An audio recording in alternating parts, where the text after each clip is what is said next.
Office সহায়ক পদে আপনারা যারা পরীক্ষা দেবেন তাদের জন্য আজকের এই ভিডিওতে থাকছে নিয়োগ পরীক্ষার সাজেশন, প্রশ্ন প্যাটার্ন, বিগত সালের প্রশ্ন নিয়ে বিস্তারিত আলোচনা। আশা করি ভিডিওটি প্রথম থেকে শেষ অবধি দেখবেন আর অবশ্যই চ্যানেলটি সাবস্ক্রাইব করে রাখবেন নিয়মিত আপডেট পাওয়ার জন্য।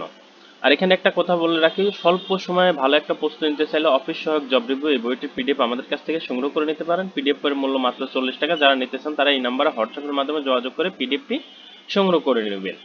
এই পিডিএফে বাংলা, ইংরেজি, গণিত, সাধারণ জ্ঞান ওভারঅল আলোচনা করা আছে এবং বিভিন্ন অফিস সহায়ক পদের প্রশ্নের সমাধান সহ তৈরি করা হয়েছে। আপনার পিডিএফটি কভার করতে পারলে ইনশাআল্লাহ 70% প্লাস প্রশ্ন কমন পাবেন। যাই হোক, এখন আসি মূল কথায়।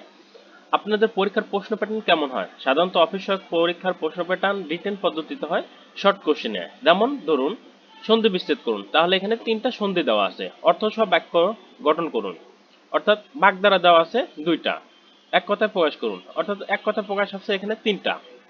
কারক ও বিভক্তি নির্ণয় করুন, কারক এবং বিভক্তি দেওয়া আছে। ইংরেজিতে অনুবাদ করুন, অর্থাৎ ট্রান্সলেশন। রাইট দ্য মিনিং, অর্থাৎ আইডিয়া ফ্রেজ থেকে প্রশ্ন আসবে। Fill in the blanks per instruction, মানে ইনস্ট্রাকশন অনুযায়ী এখানে ব্ল্যাঙ্কগুলো মানে শূন্যস্থানগুলো পূরণ করতে হবে। সেক্ষেত্রে আর্টিকেল, প্রিপোজিশন এবং রাইট ফর্ম অফ ভার্ব থেকে প্রশ্নগুলো এসে থাকে। গণিতের ক্ষেত্রে নবম দশম শ্রেণীর যে গণিত বইটা আছে, এই বইটা শেষ করে গেলেই এনাফ। এই বইটা থেকে বেশিরভাগ প্রশ্ন হয়ে থাকে। মানে আপনার নিয়ম জানা থাকলে আপনি প্রশ্ন উত্তর করে আসতে পারবেন। তবে গণিতের যদি নিয়ম বা সূত্রগুলো জানা না থাকে তাহলে আপনি কিন্তু গণিত উত্তর করে দিয়ে আসতে পারবেন না, কারণ অনেক সময় আছে শুধু সংখ্যা চেঞ্জ করে দেয়। গণিত সব এক, কিন্তু সংখ্যা চেঞ্জ করে দেয়। তাহলে মুখস্থ করে কিন্তু গণিত আপনি ভালো করতে পারবেন না। আপনার জন্য দরকার নবম দশম শ্রেণীর অবশ্যই বইটি ভালো করে A to Z দেখে যাওয়া।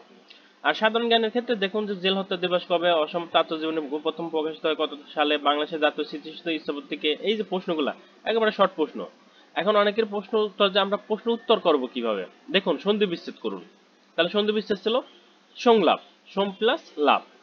দিগন্ত, দিক প্লাস অন্ত, দিগন্ত। উচ্চারণ, উৎ প্লাস চরণ, উচ্চারণ। পরীক্ষা, পরিযোগ ইচ্ছা, পরীক্ষা।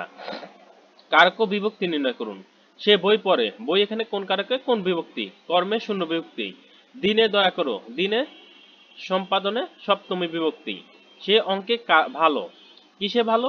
অঙ্কে, তাহলে অধিকরণে সপ্তমী। ট্রেন স্টেশন ছাড়লো, অপাদানে শূন্য।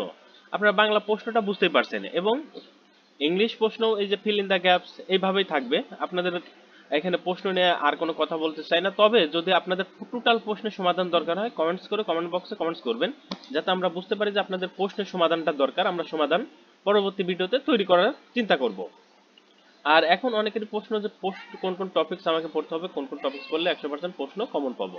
এই টপিকগুলো ভালো করে দেখে অবশ্যই বই থেকে পড়ে দিতে পারেন, যে কোনো বই থেকে পড়তে পারেন অথবা আমাদের বই থেকেও